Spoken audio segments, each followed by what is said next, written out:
The film opens with Stanton Carlisle dragging a body into the floorboards of his home, and then dropping a match to set the entire place on fire. He then takes a bus until it drops him off at a carnival. He watches as the troupe leader, Clem Hotley, presents a geek to the audience. The man is advertised as, "Is it a man or a beast?" before an amused crowd. Clem drops a live chicken down as the geek comes out and bites the head off the chicken, to the horror and amusement of the crowd. Stan is spotted by other carnies, strongest man Bruno and world's smallest man Major Mosquito, who think he is up to no good. But Stan ends up getting a job as a carny working with them. After proving himself to be useful, Clem allows Stan to join them as they make their move to another carnival. On their next job, Stan starts to grow close to one of the carnies, Molly Cahill, whose act is to allow electrical charges to run through her body. Bruno warns Stan not to hurt her since he promised her father that he would look after her, and he threatens Stan with violence if he does anything to her. At one point, the Beast geek flees from his cage, and Stan and Clem have to look for him. The geek hits Stan over the head with a rock, and Stan retaliates by throwing him down and hitting him over the head.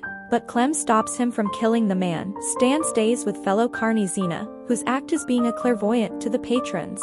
Along with her husband Pete, Stan has a brief affair with Xena. He later helps them with their act, which sees Xena pretending to be a medium between herself and the customers. Pete misses a cue because he is drunk, so Xena has to improvise, but she gets the audience to cheer for her. Meanwhile, Stan tries to come up with a gimmick for Molly where she is strapped to an electric chair and would allow him to join her act. Stan spends time with Clem, who shows him the stash of liquor that he has, but warns him against taking the wood alcohol, which is poisonous. He also shows Stan a collection of oddities he possesses, such as a fetus with a third eye that killed its mother in childbirth. Stan learns some tricks from Xena and Pete, after Pete demonstrates his techniques on Stan by mentioning him wanting the love of his father. Although Pete says this is just a run-of-the-mill trick, it does hit Stan since he did have a tumultuous relationship with his father. Xena and Pete warn Stan against putting on a spook show involving trying to channel the dead in their acts. At night, Stan brings Pete some liquor per his requests. While Pete appears passed out, Stan attempts to swipe his little black book of tricks,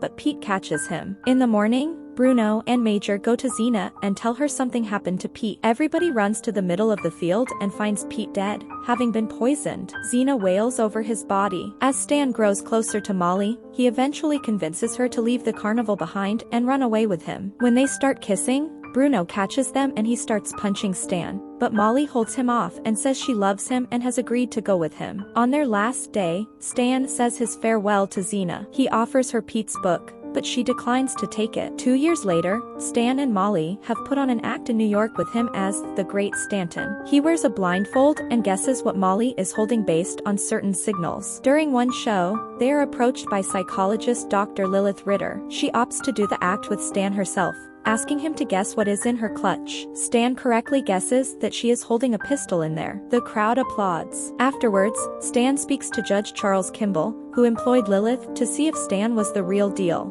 And Stan claims to be channeling Kimball's deceased son Julian. He offers to pay Stan handsomely for a private reading, which Molly says they don't do, but Stan cannot turn down the opportunity. Stan goes to Kimball's house to meet with him and his wife. He learns that Julian died in no man's land, and claims to feel his presence, which is enough to convince them of Stan's abilities. Stan later meets with Lilith in her office. She knows he is a con man, but she is intrigued by his methods and plans to help him exploit New York's elite, since she has several sessions with them recorded. She also begins sessions with Stan, learning of his guilt in Pete's death since he implicitly viewed him as something of a surrogate father figure. Molly calls Bruno, and he arrives to visit her with Major and Xena. Stan talks with Xena, who also advises him against doing the spook show. Per Lilith's suggestions, Stan meets with Kimball and is introduced to Ezra Grindle, a wealthy man who wants to speak to his late wife Dory, who died after suffering a miscarriage. Stan meets Grindle and his loyal assistant Anderson, and he is hooked up to a lie detector. When asked about being a medium, Stan is almost exposed as a liar until he manages to make claims related to Dory, which convinces Grindle that he is who he says he is. Stan begins an affair with Lilith and starts drinking while continuing to scam Grindle. Molly learns of the affair and packs her bags to leave Stan, but he catches up to her at the train station and convinces her to stay. At the Kimball house, Mrs. Kimball has lost her mind and believes that,